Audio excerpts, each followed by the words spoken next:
Okay, Shalom Akim, Kahalan Noi Habashim Yashab Bashim Kakudash, and double honest agreements on apostles as well. I thought that Yahweh Shai for giving me the power to make this video right now. As you can see the topic right here, it says surging costs of sugar pushes shop prices to record levels in March. As you can see right here.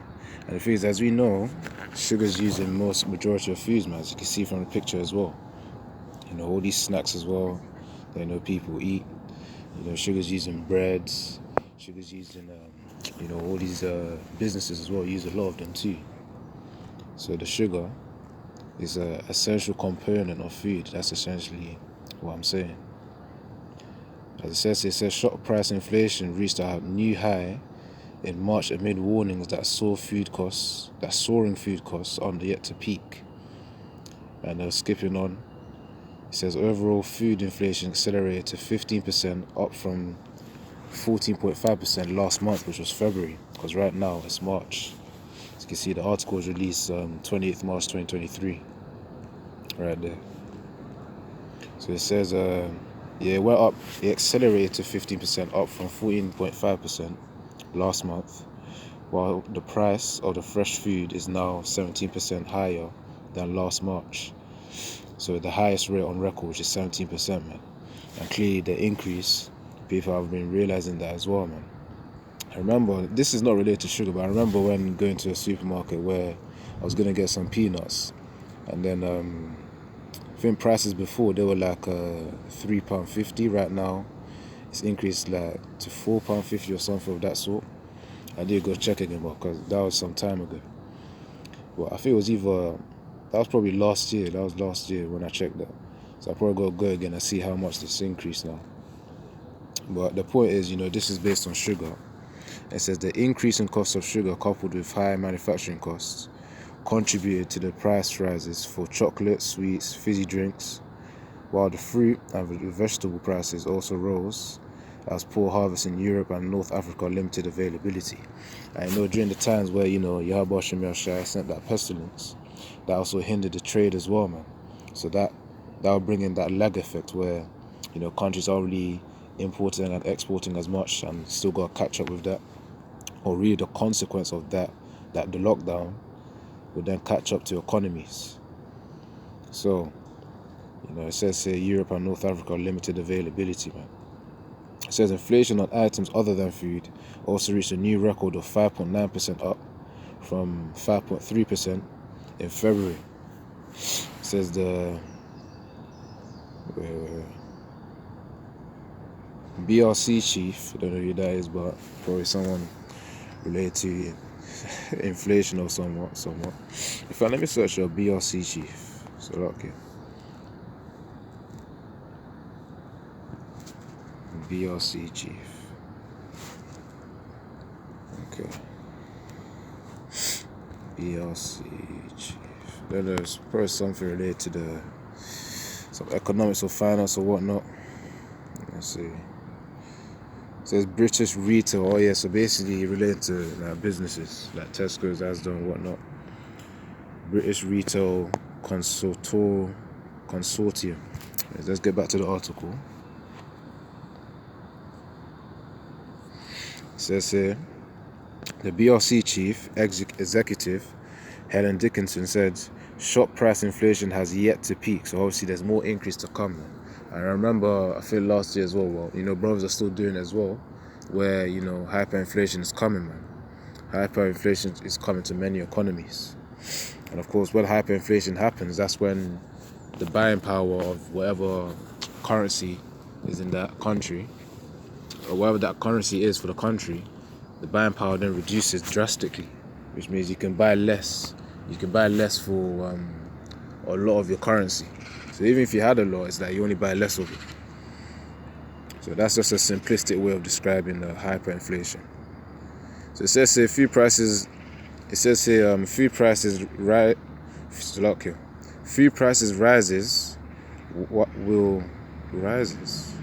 Food price rises will likely ease in the coming months, particularly as we enter the UK growing season, but wider inflation is expected to remain high. So of course, overall inflation, that's still going to remain the same. It's still going to be high pretty much. And of course, food, as it said here, 70% higher from last March, the highest rate. All this is really just a warm-up for Jacob's trouble, man, which is why I'm making this video. Because the inflation that is happening now is then going to lead to that sedition among, well, it will contribute to that sedition among men, because people are going to start rioting, saying why the price is so high and protesting. You can see that happen. I'm going to get the scripture soon as well. It says, let's see.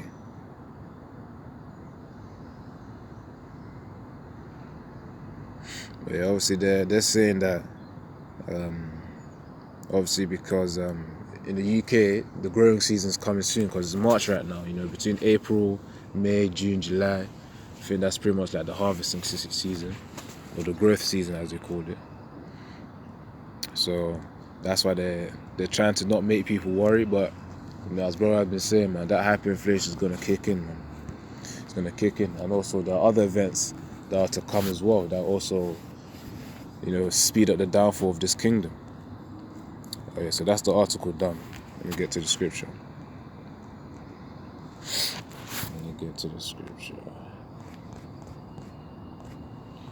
Okay. So Jeremiah, relating to Jacob's trouble, Jeremiah 30 verse 6. Yeah, Jeremiah 30 verse 6. Ask ye now, and see whether a man doth travail with child. Wherefore do I see every man with his hands on his loins, as a woman in travail, and all faces are turned into paleness. So of course that suffering, that time of suffering and pain is going to come, man.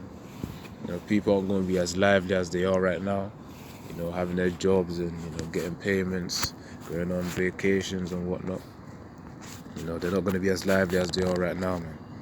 That's why it says, and all faces turned into paleness, especially with the fact that famine's coming too. So literally, pale faces are going to be seen. So it says in verse 7, alas, for that day is great, so that none is like it. It is even the time of Jacob's trouble, which refers to Israelites, man. So obviously Israel are going to deal with that judgment, that trouble in the time to come, first and foremost, before all these other heathens are then going to be caught up with their destruction. It says, but he shall be saved out of it, man. And it's not talking about all of Jacob, it's not talking about all of Israel. It's talking about just specifically the elect, man. The elect, and also that elect's referring to 144,000 in Revelation 14, and obviously the 1/3 in Zechariah 13 verse 8. Actually, I think it's Zechariah. Let me actually see what it is. Actually, yeah, it is Zechariah 13 verse 8. So that's the Jacob's trouble to come, because these are just signs of worse things to come, and eventually people are going to realize that the basic needs, the basic necessities are not going to be as affordable in the time to come. But then again, this is why we've got to have faith in Yahweh Hashem Yahshua, because it's also a test for Israelites to see whether their faith is going to be, they're going to stand strong in their faith, really. Alright, so Job 20. Yeah. So Job 5 verse 20, in famine he shall redeem thee from death, and in war from the power of the sword. Verse 21, thou shalt be hid from the scourge of the tongue, neither shalt thou be afraid of the destruction when it cometh. Verse 22, at destruction and famine thou shalt laugh, neither shalt thou be afraid of the beasts of the earth. So imagine them coming to the point of confidence with Yahweh Hashem Yahshua, faith in Yahweh Hashem Yahshua, where we're going to be laughing during famine and destruction. That means we're going to be put in a state of comfort. Obviously, we're going to have to face our own personal tribulations, but then we'll still have the periods of time where Yahweh Hashem Yahshua will also show his favor, man. Favor. He will remind us of his favor for us. That's why we've got to have faith in him. Keep the works going. So yeah, it says in verse 20, in famine he shall redeem thee from death. So obviously we ain't going to die of hunger, man. You got to keep that faith. No matter, Yahweh Hashem Yahshua could have it where, you fast for a few days, and after a few days, he just provides you food, man. You just see food randomly, only for you. or only for you and whoever you're with at that time. You know, your house will be done. All sorts of situations, all sorts of possibilities. So, yeah, so look, verse 21, thou shalt be hid from the scourge of the tongue, neither shalt thou be afraid of destruction that cometh, when it cometh. So let me get the scourge. Let's see what that says. Then shote, probably, or sote. Wait, let me actually listen to it. Shot. Oh. Shot. Yes, the Hebrew word is short. Or, you know, Akim would probably know how to translate that into the Asian Hebrew. That I don't know how that would be. If it's short, it's probably shat in the Asian Hebrew or something. But Akim would probably know how to translate that. Or shawat. It could be shawat because I see this right here. But anyway, so the scourge, it says a lash, scourge, whip. So some form of a punishment. So it's pretty much, when it mentions scourge, it's talking about a punishment here. It says, thou shalt be hid from the scourge of the tongue, so the whip of the tongue, the punishment of the tongue. Neither shalt thou be afraid of destruction when it cometh. So of course, Yahweh Shem Yahshua is going to protect us in that time. As we have faith, we will. It says again, going into the word scourge, to whip, Strong's info. It says a lash, scourge, a whip, as it says here. So that's what short mean, as it says here, man. Oh yeah. Strong's H7752. Short. Short. Yeah, so short or shawat probably, or shat, whichever it may be. Obviously, Kingdom Come, we'll find out anyways. But yeah, that's referring to the scourge. We're going to have that protection. That's the point. Because in the time where you have inflation coming up, obviously that's when people's faith is tested. Speaking of faith, let me get to the next one. 2nd Ezra 16 verse 19 says, behold, famine and plague, tribulation and anguish are sent as scourges for amendment. So as punishments, as whips, as lashes for amendment, man. When Yahweh Shem Yahshua needs to correct something, these things are sent. And of course, it's just going to increase and increase and increase until the ultimate judgment, where Yahshua comes with the chariots and clears the earth, man. And he pretty much fires up Babylon, saves the elect. And, the judgment is finished, man, all within 1 hour. Imagine that. That's when fear is going to be at its peak, with heathens noticing Yahshua on top, and his chariots, the angels, all sorts of scenarios. Even Jacob's trouble will be like a warm-up to Yahushua's arrival, man. I don't think we could even truly fathom how great Yahushua's arrival will be. Imagine a whole millions of chariots all over the earth, and then Yahushua's, the fathership as well, coming in. That type of scene, man, even to imagine, it's like, we're limited in thinking anyway, so trying to imagine it probably won't do it much justice, but we can only imagine for the time being. So yeah, it says, behold, famine and plague, tribulation and anguish are sent as scourges for amendment. As we know, Jacob's trouble is where these things are going to happen, man. Behold, famine and plague, tribulation and anguish.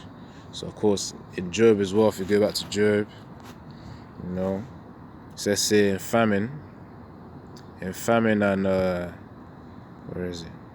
It says in famine he shall redeem thee from earth, from death, and in the war from the power of the sword. This is verse 20.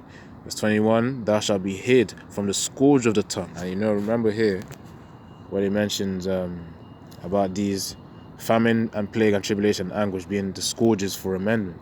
He said he's going to save us from those scourges, man. It says the scourge of the tongue specifically.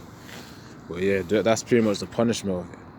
So when Yahweh Shem Yahshua has that command, to release the scourges, that's when, we're going to see who's really going to be protected, man. And Yahweh Shem Yahshua Ratazar meaning his will, that we actually be protected as well, and we're worthy of his protection as well. So obviously you got to be worthy in order to get that protection. That's why we've got to keep working, keep praying, Yahweh Shem Yashar Tazal, He has mercy on us as well. So that's wait, I think there was one more as well. That's because I think this video is pretty much a quick video based on the inflation, man. You know, bro's got to keep the faith. You know, there's multiple ways that a brother could be helped as well, man, or whoever could be helped in the time to come. All sorts of scenarios, you know, because economies are going to be falling. People are not going to know what to do. You know, ultimately, what the brothers are going to do, have faith in Yahweh Shem Yashar, man, and you know, eventually the Spirit is going to guide us on what to do day by day as we endure Jacob's trouble. Okay, so it says here, verse 30. Wait, let me actually wait. Okay, Ecclesiasticus 2 verse 13 says, "Woe unto him that is faint-hearted, for he believeth not, therefore shall he not be defended." So of course, because of that lack of faith, lack of belief as well, which obviously are proven through your actions too, then there's no defense. So that's also, you know, the other side, the other future for those who don't keep the faith, man. It says, "Woe unto him that is faint-hearted, for he believeth not, therefore shall he not be defended." You know, and of course, one's belief is determined by their actions, and from there, that's when Yahweh Shem Yashar will decide whether to defend this individual or not, this brother or not. You know, so that's pretty much the lesson right there. Just a quick one based on the you know, surging cost of sugar prices of sugar. You know, it says surging cost of sugar pushes shop prices to record levels in March. As it said there, 70% inflation, food inflation specifically. That's the increase. Let me actually see it again. Yeah, it said overall food inflation accelerated to 15%, up from 14.5%, which was on February. While the price of the fresh food is now 17% higher than last March. And we know it's not just sugar as well. There's also vegetables as well, which it mentions that there's going to be an increase because the imports aren't really as what's the word? As fluid, or as it's not on demand basically. So, you know, as countries request vegetables, the countries exporting those vegetables are restricting the amount as well. It says the increase in cost of sugar coupled with high manufacturing costs contribute to the price rises for chocolate, sweets and fizzy drinks. While fruit and vegetable prices also rose as poor harvests in Europe and North Africa limited availability. So of course that famine is kicking in, man. Yahweh Shem Yashar is making sure it's happening. And again, we gotta have our faith, man. We gotta have our faith in Yahweh Shem Yashar. Let me get there. It says in Job, man, you know, for the brothers that need faith as well, for the younger brothers really, or anyone else who really needs that booster, this is what we've got to do. We've got to have faith in Yahweh Shem Yashar and have faith in these scriptures of which we study. In famine, he shall redeem thee from death, and in war from the power of the sword, man. You know, even in these times, that's when you're going to notice that spiritual power kicking in as well. You know, of different levels. But anyways, so I'm going to end it off there, Akim. Yahweh Shem Yashar Ratazar, you're edified as well. But this is just the update, sugar prices. And of course, if sugar prices go up, all the other foods that use a lot of sugar, they're going to go up in prices as well. Even the restaurants and the little takeaways, they're going to increase their prices eventually. You know, to catch up with all this stuff. To catch up with the increase in sugar, because most foods, as I said in the beginning, they use sugar, man. They use a lot of sugar. But anyways, okay. Shalom, Yahweh Shem Yashar Barakatah. Double honors to the great Muslim apostles. Kahalalim la Yahweh Shem Yashar, Bahashem Rakak Wadash. Man.